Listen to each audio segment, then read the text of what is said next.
Thanks for tuning in. I'm Scott Walter. And I'm Michael Watson. In this episode, we examine American politics' biggest big donor battle, the right-leaning industrialist Koch Brothers versus left-wing financier George Soros. This is the InfluenceWatch podcast.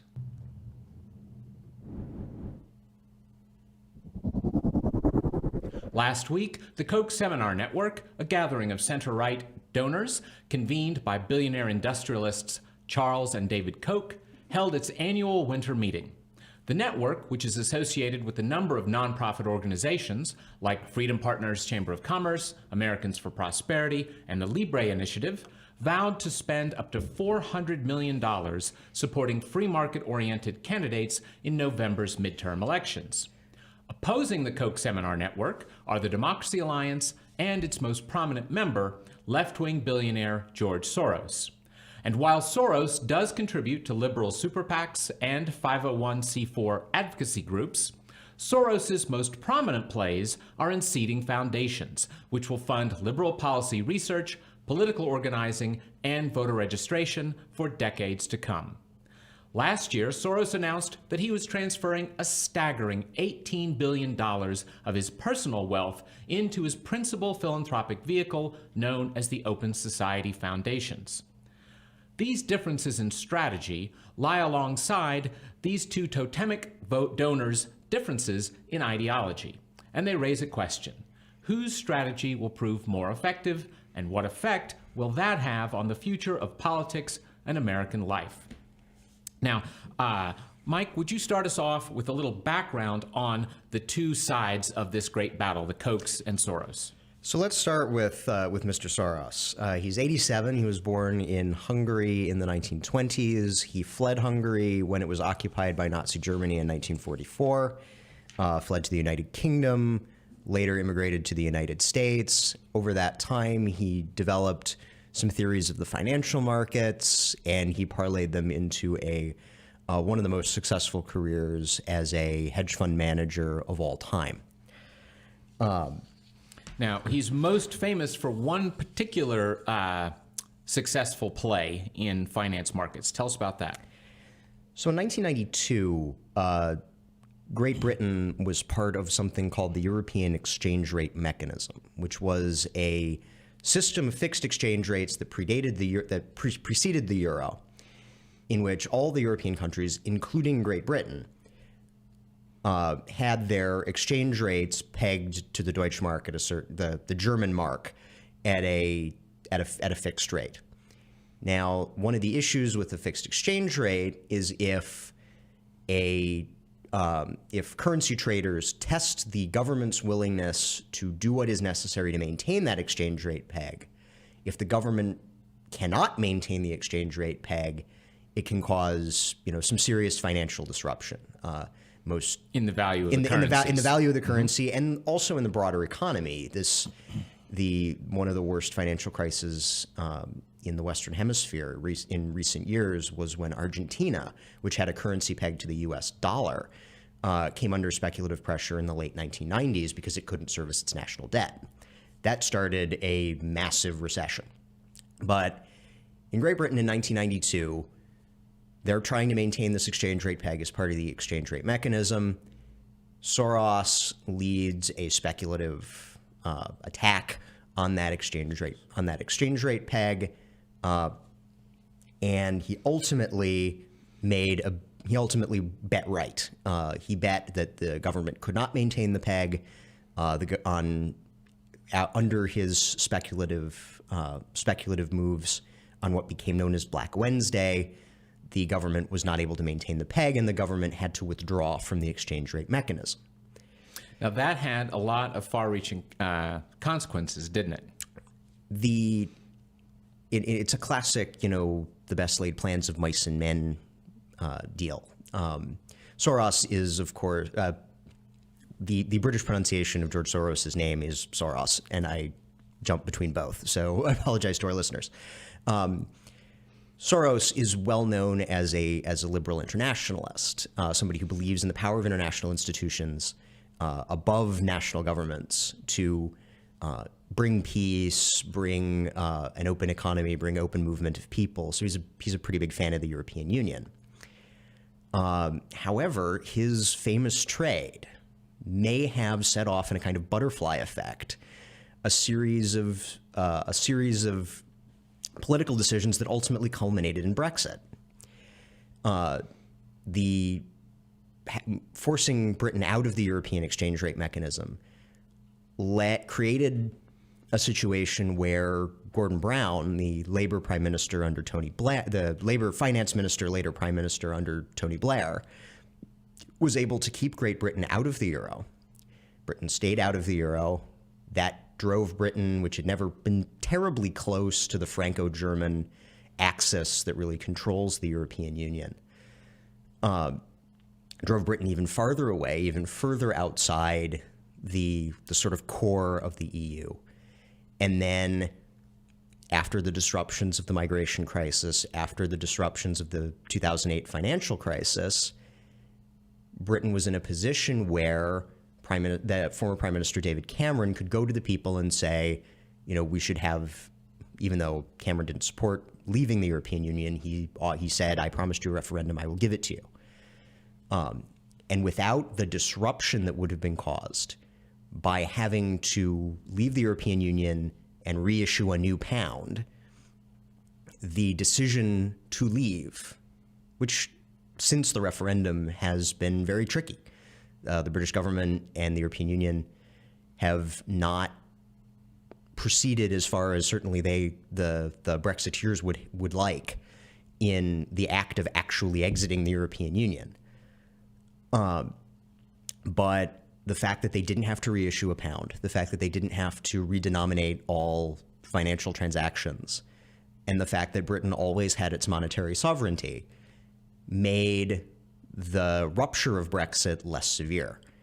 So the great internationalist quite possibly contributed to one of the largest nationalist occurrences in Europe in the last couple of decades. Well, we never, we make all these great plans, and history has a way of throwing them into the briar patch. Now, Britain was by no means the only place where Soros's currency trading caused him to be less than popular, because, of course, people in England weren't thrilled to have the pound broken back in '92. In France, I know they got quite angry with him for his currency trading with the franc, and convicted him of a serious crime related to it that back in 2006, France's highest court upheld the conviction for that, although admittedly when governments go after you because you've made them look bad, there's probably a bit of blame to go around on all sides. But given the French government and its own management of its economy. But let's move to the philanthropy side of Soros's empire. He has quite a number of, even just on the money-giving side of things, multiple groups, and also some name changes over the years that makes it a little tricky. Usually Open Society figures in them somewhere. He's a big fan, George Soros is a big fan of a philosopher of science named Karl Popper. And one of Popper's books was The Open Society and Its Enemies. So he's named all his principal philanthropic organs, which are the Open Society Foundations, the Foundation to Promote Open Society. Open Society Foundations is an operating foundation that has not just grant-making, but also direct charitable activity. Foundation to Promote Open Society is a private grant-making only foundation, non-operating foundation. And then he also has the Open Society Policy Center, which is a lobbying group, a very big lobbying group. As of the Senate lobbying disclosures for the last quarter, it was $10.3 million in the fourth quarter of 2017 alone, which made it, I believe Politico had it at number 4 among all lobbying spenders, yeah, the if I'm fourth remembering largest correctly. lobbying spender for the last part of the year. And as some observers pointed out, that was also a time when net neutrality was one of the most debated and lobbied topics in the nation's capital. And that's not what Soros's people were the Open lobbying Society on. Policy Center was lobbying mostly on foreign policy matters, trying to take away the president's. There are a couple of bills flying around that would that are being advanced by opposition Democrats to take away some of the president's discretionary national security authority, specifically as it applies to North Korea. And Open Society was lobbying for those bills that would restrict the president's ability to act. Yep. But to keep the magnitude clear, to be number 4 among all lobbying groups at that time, that meant that Soros's lobbyists were expending more money than, I believe it was Google and Microsoft.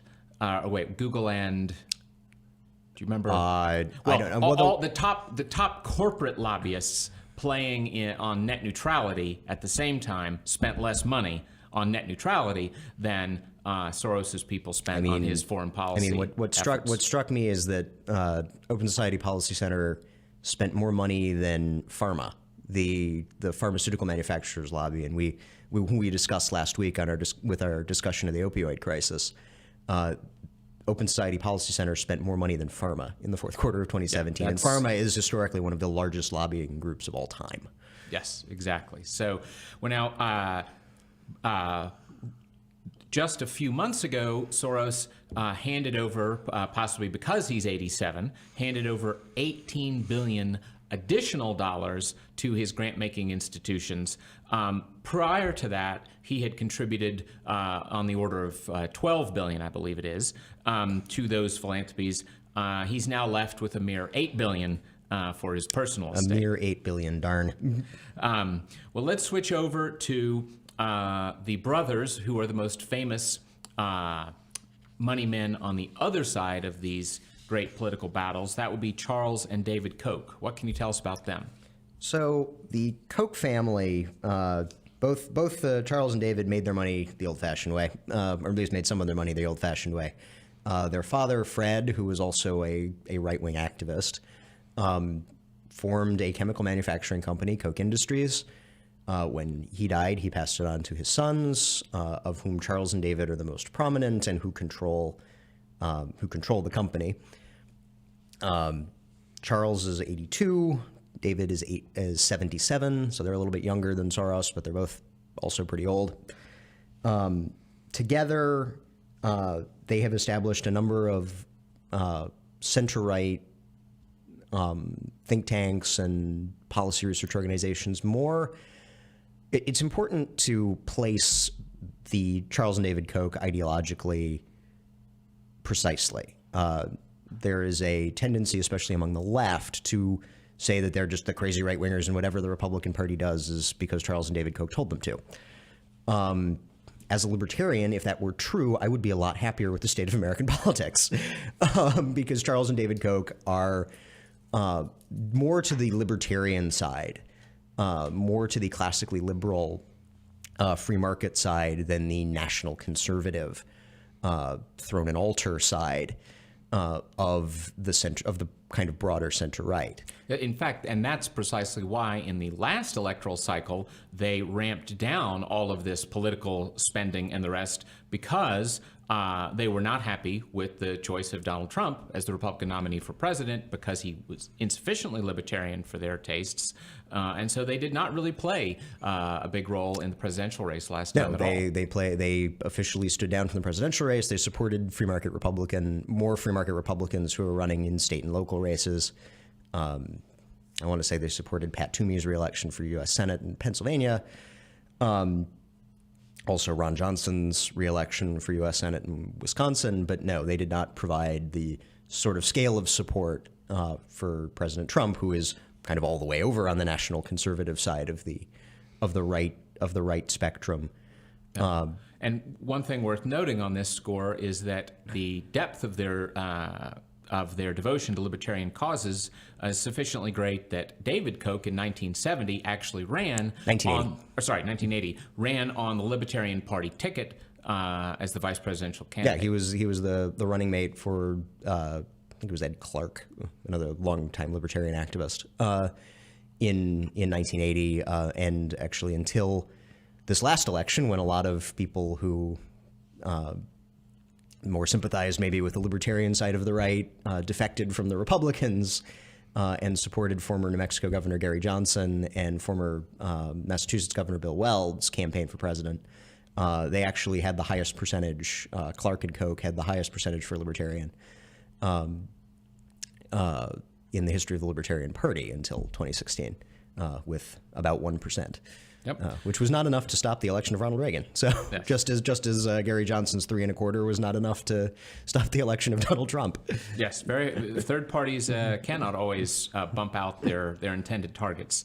Well, we've mentioned earlier the Koch Seminar Network, which is the Kochs gathering like-minded donors to try to pool their efforts. That would be the opposite of the Democracy Alliance, which is Soros and his friends' efforts to gather left-of-center donors together. But let's talk a bit about the 501c3 grantees on the Koch side.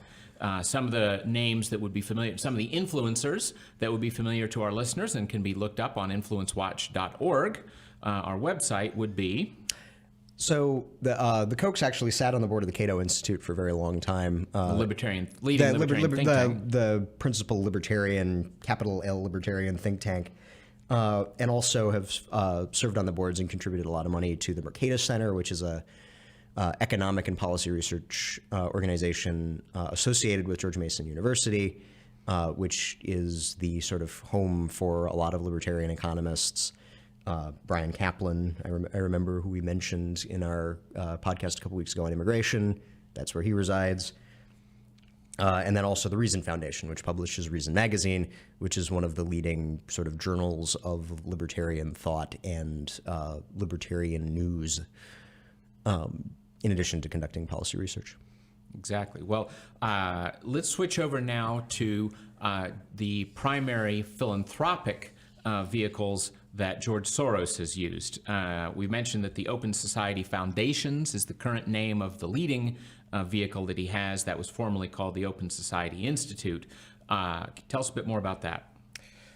So the Open Society Foundations, formerly the Open Society Institute, is a grant-making and also operating foundation, which means it has some a certain percentage of direct charitable activities. Scott, you probably know better the distinction between a non-operating and an operating foundation than I would. Yeah, let's just clear that up for readers for a second, because it is worth noting that those are the technical legal terms in the tax code.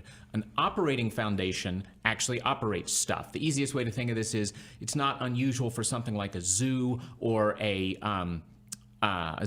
museum to have an operating foundation that spends most of its money actually making function whatever that charitable activity is, and that's an operating foundation.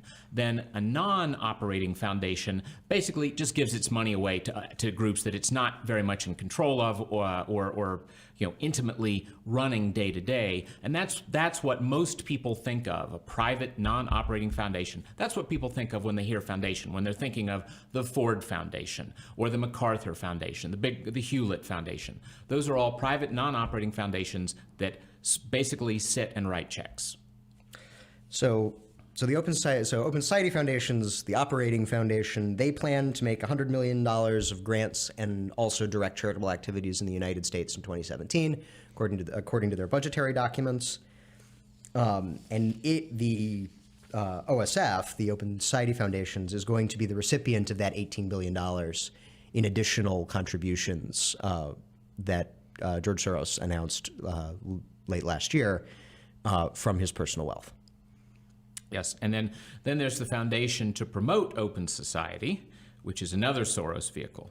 That is the non-operating foundation, the check writing side, the principal check writing side, at least historically, in the George Soros philanthropies.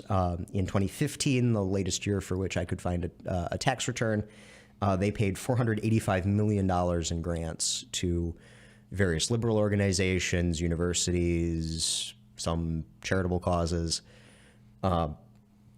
And obviously both the Open Society philanthropies, both OSF and the Foundation to Promote Open Society, are substantial funders of all the of a lot of the left-wing organizations that we discuss.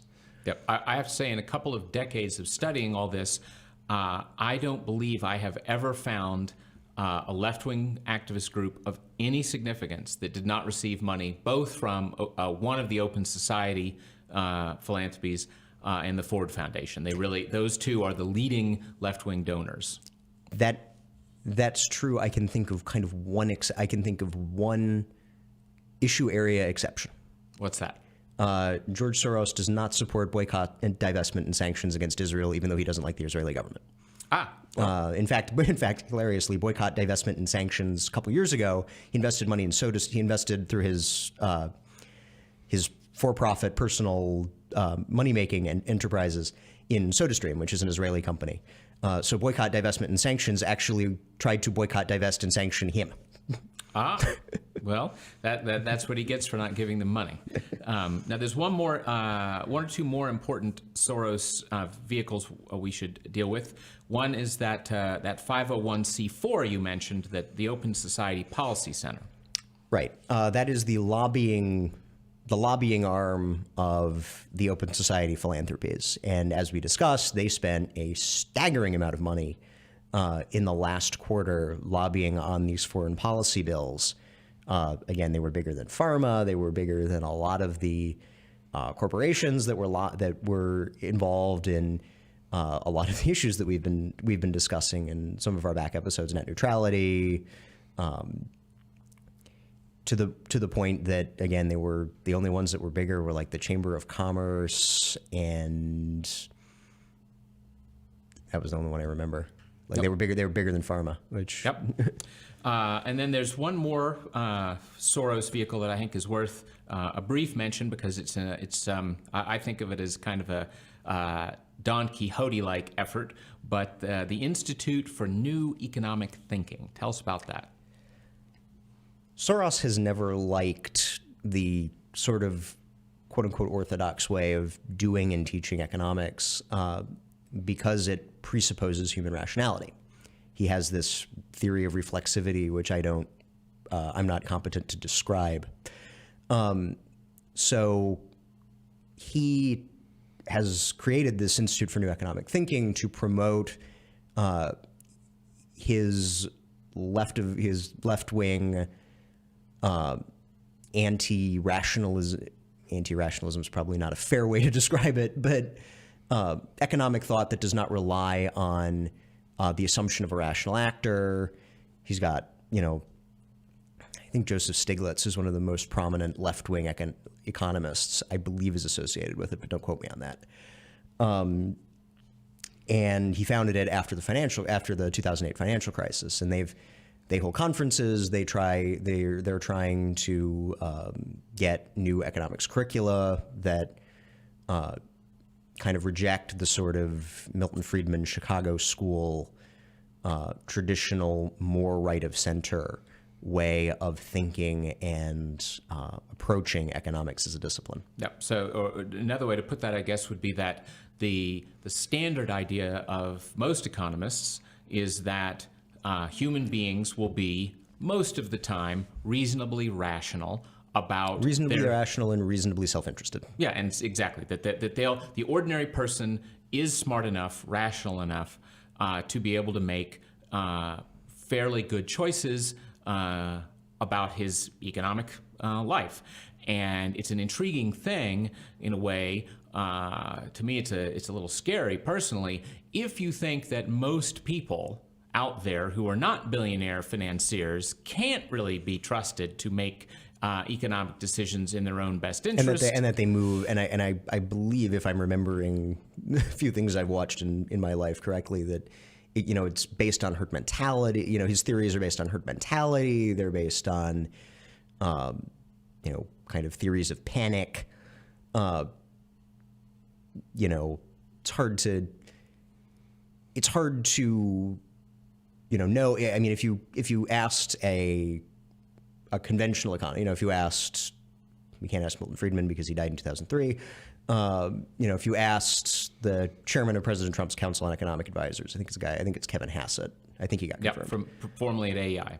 If you asked him, are human beings perfectly rational, he would say no, even though most economic models assume for the sake of argument that they are.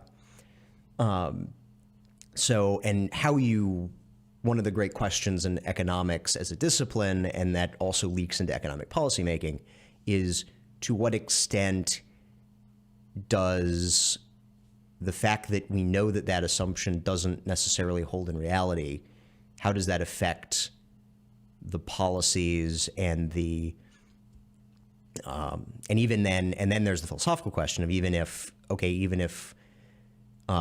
we know people can't be perfectly rational, and we know that people can't even be sufficiently rational that that's a good analog, is it too much of an infringement on personal freedom and personal autonomy? Here you get into questions of like nudge theory of former Obama administration official Cass Sunstein, which is well beyond the scope of this discussion. Yes, but I guess what I would say is that two thoughts: that the folks who prefer markets to an international leadership class, let us say euphemistically, is that at least the market has mechanisms where when you are irrational, foolish, economically speaking, you will receive disincentives for being that way. Conversely, when people are reasonably sensible about their economic choices, they'll be rewarded. So it's not that a society that's mostly market-based is going to be perfect with everyone rational every time, but it's going to have mechanisms that encourage sensibleness and discourage foolishness. Whereas there's also the issue that government actors all have the same cognitive biases as any other human, and you end up with when you have the central planning, you have the fatal, you have what Hayek called the fatal conceit, the belief that you can control, the belief that you see everything when in fact you don't.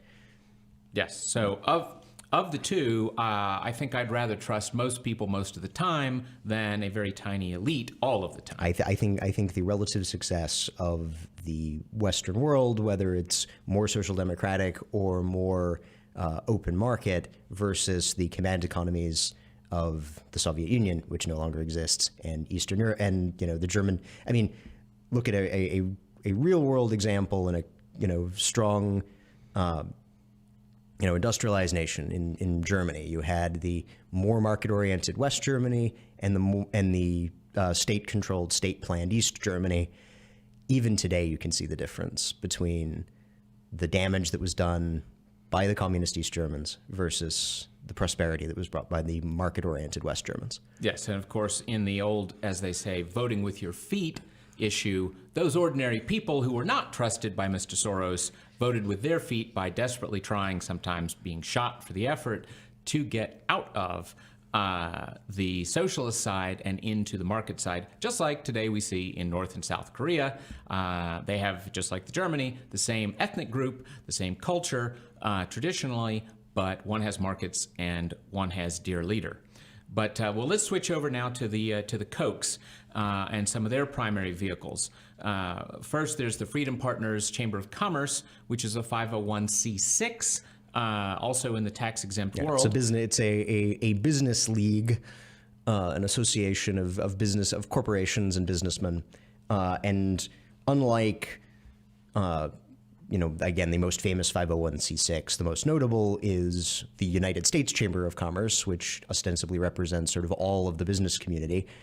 Freedom Partners represents businessmen who align with the Koch's general view of the world. Then there's also a C4 in the Koch's world. The 501c4 arm that does a great deal of the sort of political independent expenditures is Americans for Prosperity. It is, the left obviously believes this is the core of the grand conspiracy. It's an advocacy group, not unlike those on the left. What's interesting about Americans for Prosperity compared to many other conservative or center-right leaning advocacy groups is, in addition to the sort of TV ad independent expenditure stuff, they also have constructed a permanent grassroots infrastructure. Obviously, the left gets a lot of its permanent grassroots infrastructure from the labor unions. The right does not have, or historically has not had, a permanent grassroots infrastructure of people to knock on doors and register voters and, come election time say, hey, are you going to go vote for the conservative candidate as opposed to the liberal candidate? Which makes it an interesting piece of the sort of center-right political machine. Yes, and I want to interject here that one reason that the Kochs had to build this independent political operation, just as you note that the other side of the spectrum has the labor union outside the party, essentially hamstring our two main political parties. If you want to know why if you look at the rest of the world and what political parties do in the rest of the world, they pick candidates, they they organize all the volunteers to go knock on doors, they do all the canvassing. If you want to know why the Republican Party of Minnesota versus the Democratic Farmer Labor Party of Minnesota aren't doing that, and instead you have guys from the SEIU and guys from Americans for Prosperity, it's because in 2002. John McCain and Russ Feingold, in their infinite wisdom, passed a bill that said that they can't do that.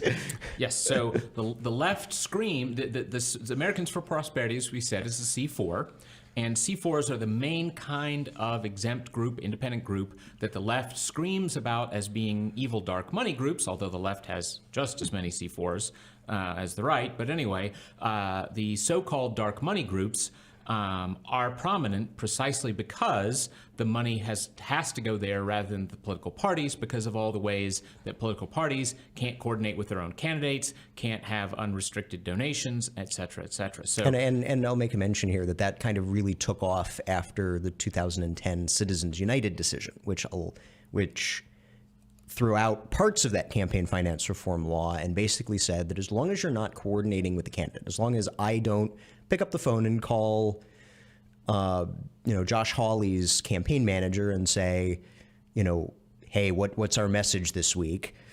Hey, what's our polling look like? And get secret information from him. If I'm Americans for Prosperity, I can go out, I can hire canvassers, I can send them out to knock doors, I can put television ads up for my candidate. What the Supreme Court held is that when I, as an independent entity, with some limitations because of tax law, if I, as an independent entity, say, this candidate's really great, vote for him, or this candidate's really terrible, don't vote for him, that's my freedom of speech. Yep. Now, that's the C4 world on the Koch side. The Kochs also have a number of 501c3s that are active on public policy issues and are created along particular axes of constituencies. Tell us a bit about those. Some of them are, a slight corrective, some of them are C4s. Some of the constituency advocacy groups are C4s. There's Concerned Veterans for America, which is a voice for free market right-leaning veterans.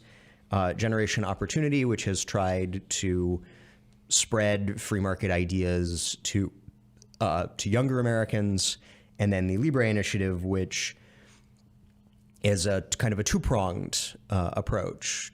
In addition to the straightforward, trying to spread free market ideas to Latin American immigrant communities, also does some of the community building work to help those communities have a positive image of the then subsequent any political persuasion that then comes.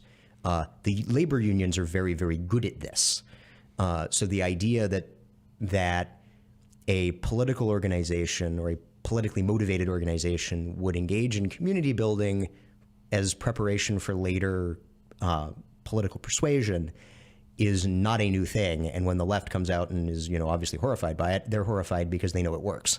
Yeah, excellent point. Always, always, always, we should never forget that labor unions are not primarily economic actors, they are primarily political actors. And the left and the Democratic Party would collapse tomorrow if the unions disappeared. In one large-scale study of about 8 consecutive political cycles in America, done by a group we're about to say more about, the Center for Responsive Politics, which is by no means a conservative group. It's a left-wing group. They did this study, and over all of those 8 political cycles stuck together, they found that 7 of the top 10 political donors in America were labor unions. So they are the 800-pound gorilla, and sadly, the conservatives are often not very smart about keeping that in mind. But let's pull back here for a second and think about the Kochs versus Soros in the highest strategic terms. One obvious distinction that would appear to be the case, distinguishing the two groups, would be that Soros appears to be a much bigger investor in the C3 world, which would be, by the way, that's both the foundations and the activist groups, because they're both legally C3s for the most part, whereas on the Koch side, it would seem that more money is invested through the C4 stream.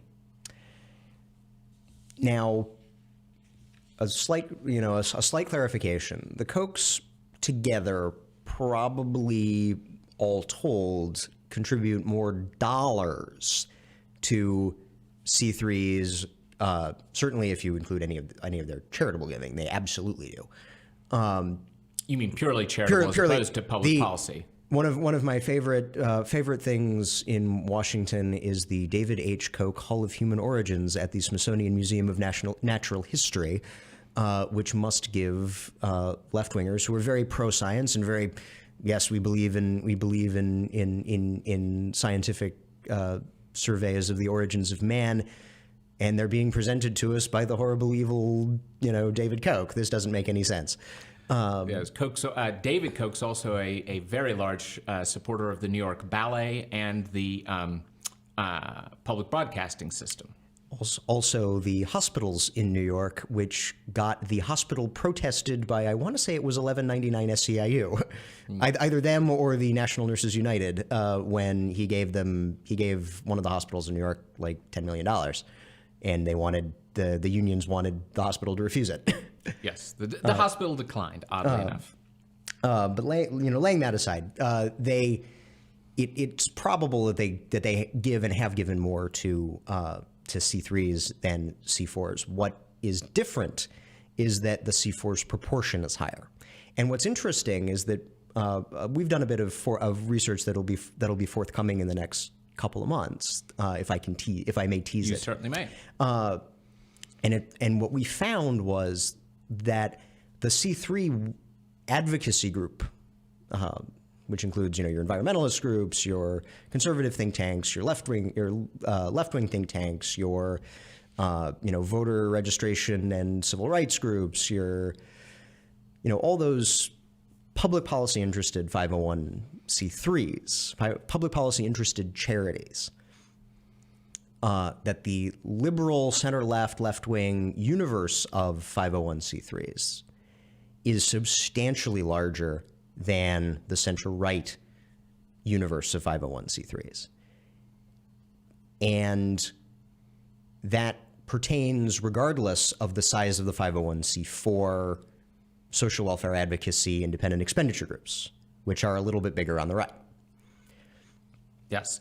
Well, the one study, it's now a bit old. It was done in 2010, but by that left-wing group I mentioned, the Center for Responsive Politics, which is most famous for its website opensecrets.org, which is an excellent source for data on political giving of various types. They were inspired back in 2010 to do a deep dive into trying to compare the Koch's political giving in the broadest sense to George Soros's political giving in the broadest sense. And they basically said it's a toss-up. They noted this difference, that there is certainly some differences they noted in these strategy. differences. At that time, Soros had given more than the Kochs to 527 organizations, which are directly political action committees, candidates' campaigns, that sort of thing. They noted that it's really impossible to tell who gives more to the C groups. It is your constitutional right to give anonymous contributions to a 501c group. And again, our ability to track, and that's kind of why some of this discussion comes with an asterisk, because George Soros is relatively easy to track much of his contributions because he has these giant foundations that are required to disclose their grant making on their federal tax returns.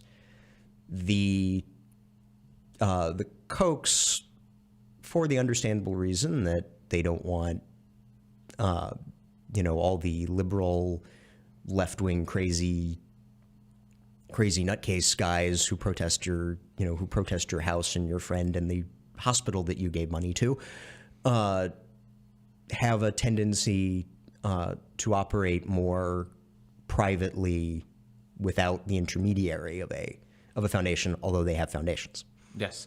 Now, there's a classic case of influence here. We should note that the Center for Responsive Politics that we've been discussing has itself received hundreds and hundreds of thousands of dollars from Soros philanthropies. And now, if you go and look up on their website that fascinating deep dive comparison of the Kochs versus Soros, you find that it has essentially a big red box on it warning that the Kochs actually really are bigger ones, and you have to wonder if they got a nasty gram from one of their donors, perhaps. Which would be a shame, because Open Secrets is a wonderful resource, but obviously, given their funding, you can guess their editorial persuasion. Yes. Now, there's another thing to say about that deep dive, very thorough comparison that they did. The Center for Responsive Politics created that report precisely because a certain left-wing journalist, Jane Meyer, writing for her usual outlet, The New Yorker, had done a very big hit piece on the Koch brothers and their political giving. And in response, Center for Responsive Politics, which Ms. Meyer often cites in her own work, did that deep dive and said, basically the Soros is about as big as the Kochs in giving. Now, of course, Ms. Meyer, in her hit piece on the Kochs, had been very careful not to say anything about that, even though a few years prior she'd written a long piece on George Soros that was, of course, highly sympathetic, in fact, mocked the idea that billionaires could ever turn elections, even though, of course, that became the thesis of her hit piece on the Kochs. And then I should add, because I have Ms. Meyer is something of a bête noire for me, having watched her career over the years, that hit piece on the Kochs in the New Yorker, some years later, came back and was built into an entire book attacking the Kochs and other conservative donors that was released in 2016. And in that book, of course, she remains silent on the fact that, really, Soros and the Kochs about the same size in terms of their political weight. She completely ignores that, but then she also completely ignores other devastating rebuttals to other articles that she did in the New Yorker that also were recycled into this book. If I may make one brief disclosure, in the interests of transparency, the Capital Research Center has taken, my understanding is it's a small amount of money from philanthropies and entities associated with Charles and David Koch. Yes, thank you for reminding me. We have always made the point that that over the years there have been some Koch entities that have funded us. In no year has it ever approached anything like 10% of our funding. Though obviously, if anybody wants to send us checks, we're quite happy to cash them. I mean, we wouldn't object if they give us 10% of the 10% of our budget. They are welcome to give us 10%, but they have never done anything close to that. But you're quite right. We should say that. We also, of course, have received Exxon money, although in fact that was cut off a decade ago. Even though that isn't a fact often mentioned. In fact, amusingly, the Exxon CEO who cut us off, people may have heard of him. That would be Mr. Tillerson, who now serves in Secretary of State. Secretary of State for President Trump. But we mentioned, I mentioned at the very beginning of the show that the left-wing groups that Soros funds are C3 we mentioned that they are active in voter registration, and this is something that's worth making a distinction between the left and right side of the influence spectrum.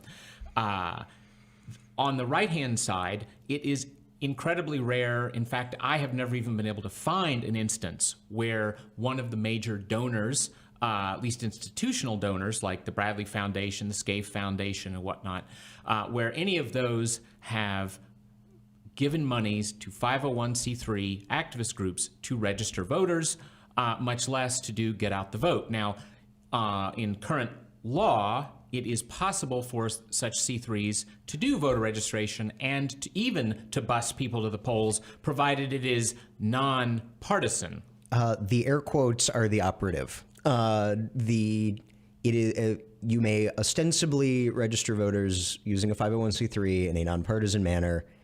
However, given the advancements in big data, groups like on the left, most prominently Catalyst, which is a Democracy Alliance associated data firm, which we will probably get to in one of our future episodes.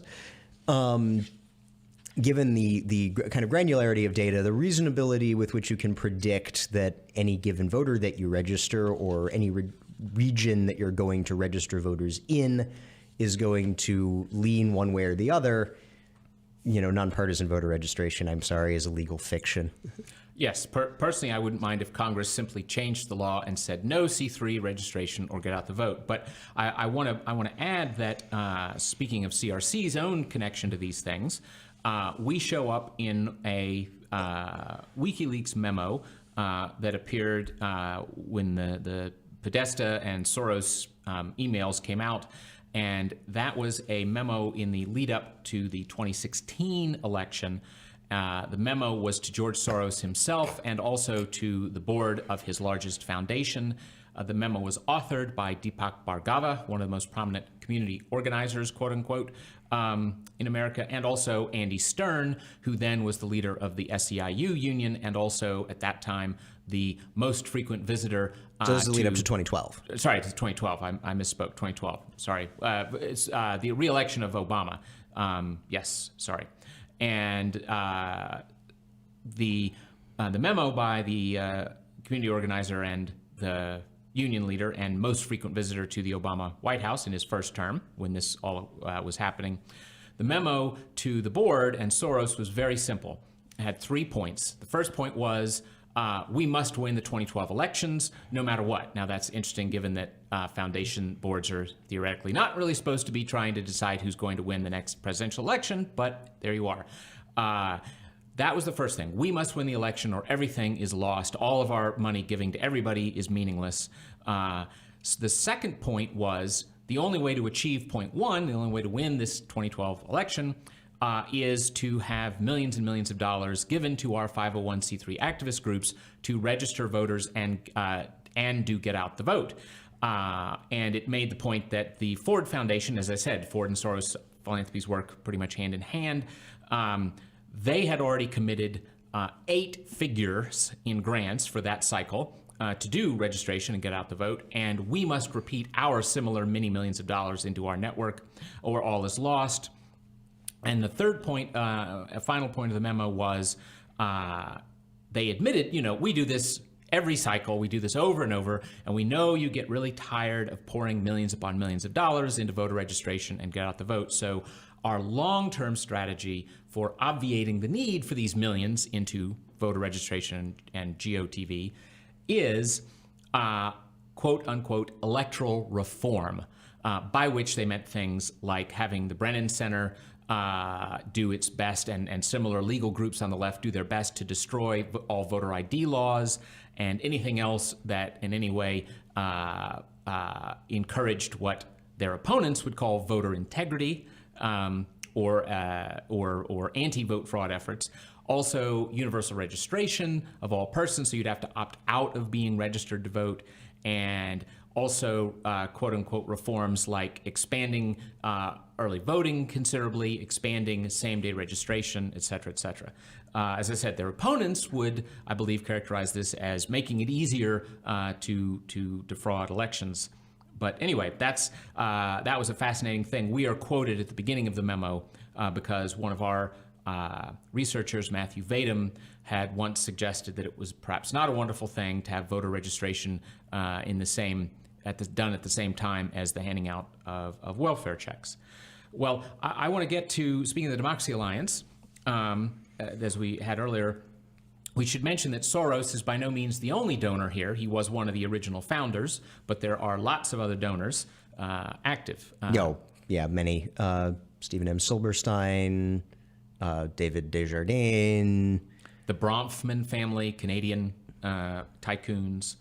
On the smaller side, Patricia Baumann of the Baumann Foundation, who may well figure in a future broadcast of ours because she's a little known but highly important and influential donor. And you also have institutional organizations like the AFL-CIO, the American Federation of Teachers, the National Education Association. Yep. It's worth mentioning on that score that, in fact, the leadership now of Democracy Alliance is mainly unions and union members like that, powerful unions like that. So as we keep saying on the show here, unions are incredibly important, and I'm sure not all members of the Democracy Alliance may be pleased to see unions arguably taking over the alliance to a significant degree. One other thing we should make a point. One of the original co-founders was Peter Lewis, since deceased, who made his money with Progressive Insurance. He actually had a falling out a few years after the founding of Democracy Alliance because Rob Stein, who was a Democratic operative whose research helped to inspire the creation of the Democracy Alliance, his argument was that, remember the alliance is set up after the 2004 re-election of George W. Bush, which Soros himself spent tens of millions of dollars in pure political giving to try to stop, and failed, obviously. The left and the big donors like that were very bitter that the Democratic Party was not getting the job done in their idea. And Rob Stein had a PowerPoint presentation shown to these donors arguing, look, we're losing to the conservatives and the Republicans because they have been investing in this 501c3 infrastructure of think tanks and advocacy groups of that type. And that originally was what the Democracy Alliance was supposed to do, build up that infrastructure. And then over time, though, it tended to become more political and obviously now even more unionized, and Lewis left them for that score. So why don't you mention a couple of the more recent big-name donors that we haven't gotten to, like our certain environmentalist friend and a casino operator? So to tie all this together, one of the great questions is whether it's going to be more effective over the long run to build an electoral machine sort of independent of the party. And as you hinted, the Charles and David Koch are by far not the only people to do this. The two other big names, one on the left, one on the right. On the left, it's Tom Steyer, radical environmentalist, now trying to gather signatures to remove President Trump from office. And then on the other side, Sheldon Adelson, who runs Las Vegas Sands casino empire, who has given 9 figures to Republican super PACs, Republican candidates.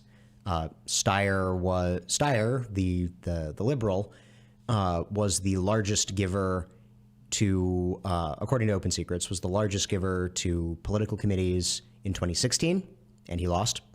He was the largest giver to political committees in 2014, and he lost. And Adelson was the biggest giver to political committees in 2012, and he lost. So that is an interesting, semi-refutation of those who say that, having a rich guy means you can buy elections. But then the real question is whether that sort of activism will prove more lasting than the kind of activism that Soros, that other, again, unfortunately, it's mostly on the left, Warren Buffett, who's given, tens of millions of dollars to support abortion rights, Bill Gates, who spent tens of millions of dollars supporting population control and supporting certain controversial education reforms, whether that sort of activity is going to have a greater impact than the sort of direct electoral intervention. Yeah. Well, this November we'll get a big chance to see the most immediate results of such strategies. That is our show for this week. If you're listening to us on iTunes or Stitcher, please know that we broadcast a live video version of this podcast at 10 a.m. on Thursdays on Facebook Live and on YouTube. You can find our pages by searching for Capital Research Center. And if you're watching the video version, we encourage you to subscribe to the audio on your preferred podcast platform. We'll see you next week.